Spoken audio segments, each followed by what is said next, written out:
Alright guys, back with another project here. It's not going to be the Razor or this Sportsman, which I'll be making a video very shortly, but it's actually this Kawasaki Prairie 360. Now today I want to go over a front axle removal when the case is broken.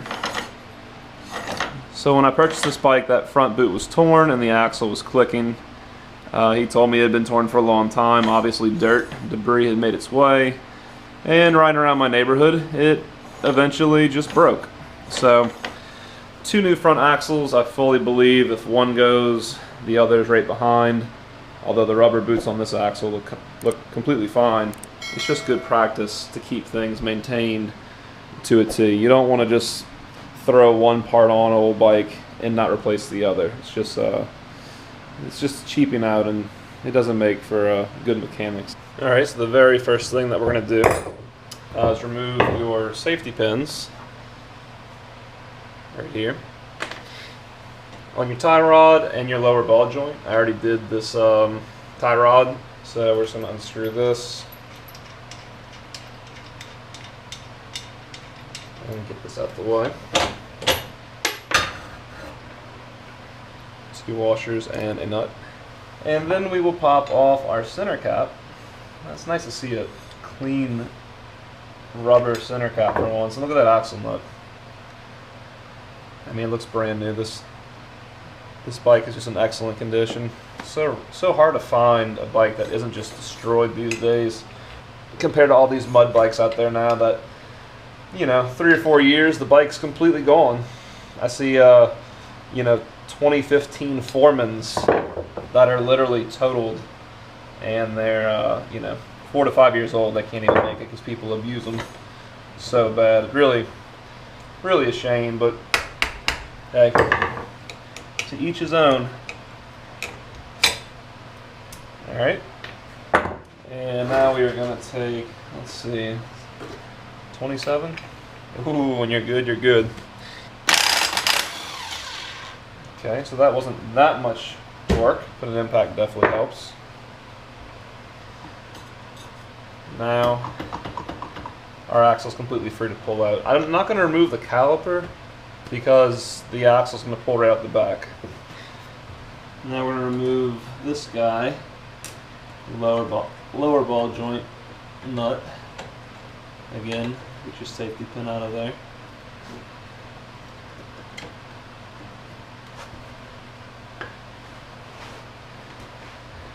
And always replace these with new ones. If you don't have new ones, your local hardware store has them, or you can buy a kit on eBay or Amazon. It's a must. These are really not meant to be reusable. And that is part of the reason why, because half the time you mangle them. 17? Yes, sir. I think my impact's going to be too fat to get to it, so let's see. Oh, yeah. Alright, getting a wrench.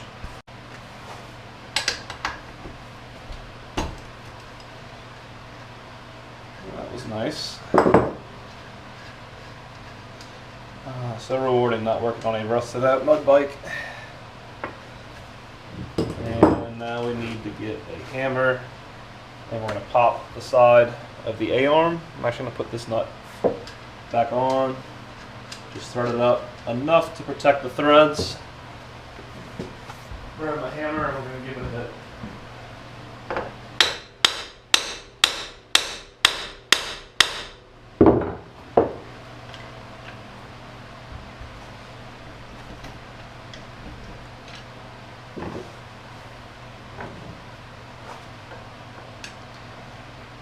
And these will always be frozen, even while brand new. There we go. So don't get frustrated with that. You're just going to make sure that you're going to hit it right here, okay? And what you're doing is you're breaking that taper. See, now we're free. And there's your tapered ball joint. So now with this lower A-arm completely free, should be able to pull this away, just like so. And there's the rest of the broken case. And with that being said, we are going to push our axle out. And there is your very, very, very used original front axle. Now this side's completely fine. I mean, look at the quality of this boot.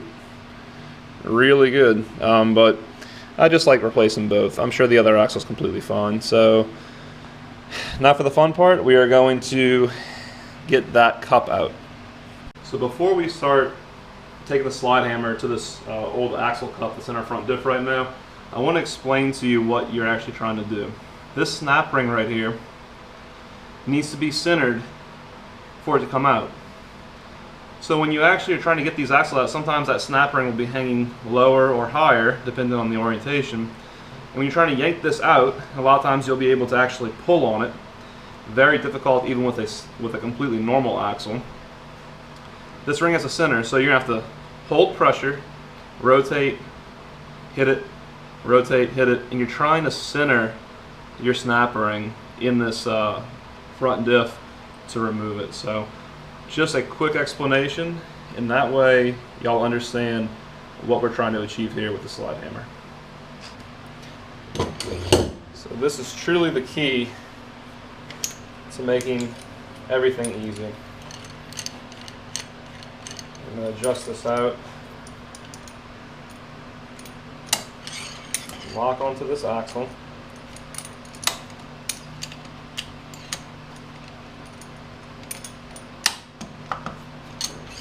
Simply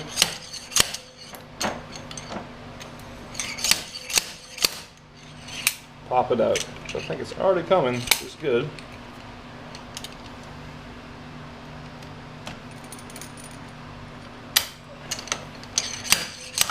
There we go. Just like that. Now that the axle's out, it's actually a really good time to inspect your seals. These still look great. I am going to get some of this funk off, because a lot of times these seals will actually leak because they get so dirty. The groove gets filled up, and not the one that I'm working on right here. It's actually the inner groove that you see right here that rides against the seal. Also, why these diffs leak, not this one in particular, but all of them, is that your diff bearings actually go bad, start wobbling, and then wear out the seals. So just a quick little bit of info right there as well. So let's get this cleaned up, and then we'll get the new axle in. So again, just going back on the quality of this bike, I'm going to just dip my finger in some of this fluid, which this is just 10W40 motor oil. But look at the color. Completely amber. And there's absolutely no water or no signs of mud. I mean, that is perfect. That's exactly what you want to see in a used four-wheeler. So one thing about these aftermarket axles that I thought was kind of interesting, that I'm not really in love with, is that the painted surface right here is actually going to be rubbing against the seal. It's not a big deal, but paint is definitely softer than metal. I'm not sure why they did that. Not a huge deal, but we are going to lubricate the shaft before we put it in. Always put components together wet. If it's supposed to be in an oil bath, then install it with oil. You know, water pumps. If you put a water pump on, it's supposed to be running in coolant. Make sure there's coolant on those seals, because that is its lubrication. You just don't want anything to start dry. And same with the seal itself, which we cleaned it.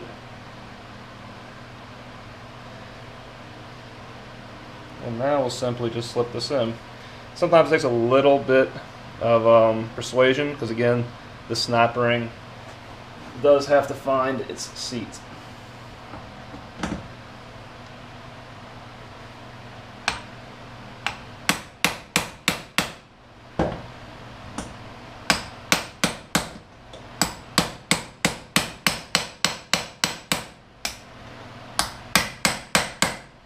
Alright guys, I had to work this front axle pretty good to get it in. You want to make sure all the teeth are lined up and when you give it a tug, it won't come back out. Now, again, back to the snap ring. That's the hardest part with all of these axles.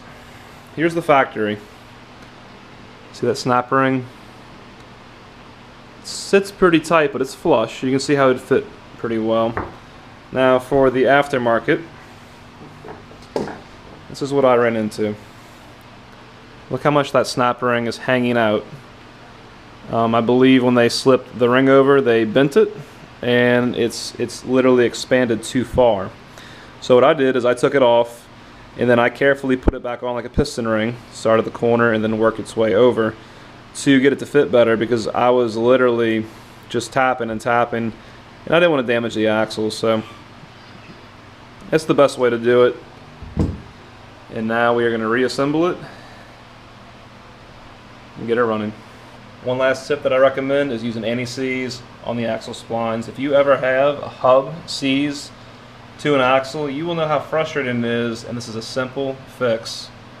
Preventative maintenance for the future, for the next owner, for whoever it is, use anti-seize on these axle splines.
Yep, don't touch it, bud.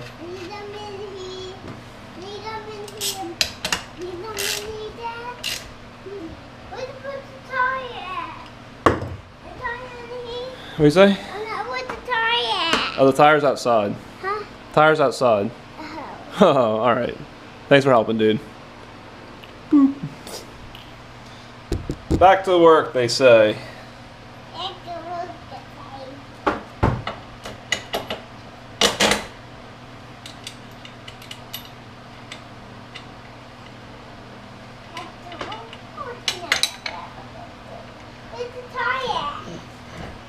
Alright, so there you have it. It's a really straightforward install on this bike. Really easy with the strut design like this. I took the tie rod off just to have some more access for the video. I'm not sure if you even have to. All I gotta do now is reinstall your safety pins on your lower ball joint, your tie rod, and your axle nut. So I'll try to find the torque specs for all these and include them in the description below. So if you like this video and it helps you, please hit that like button, consider subscribing, and thanks for watching.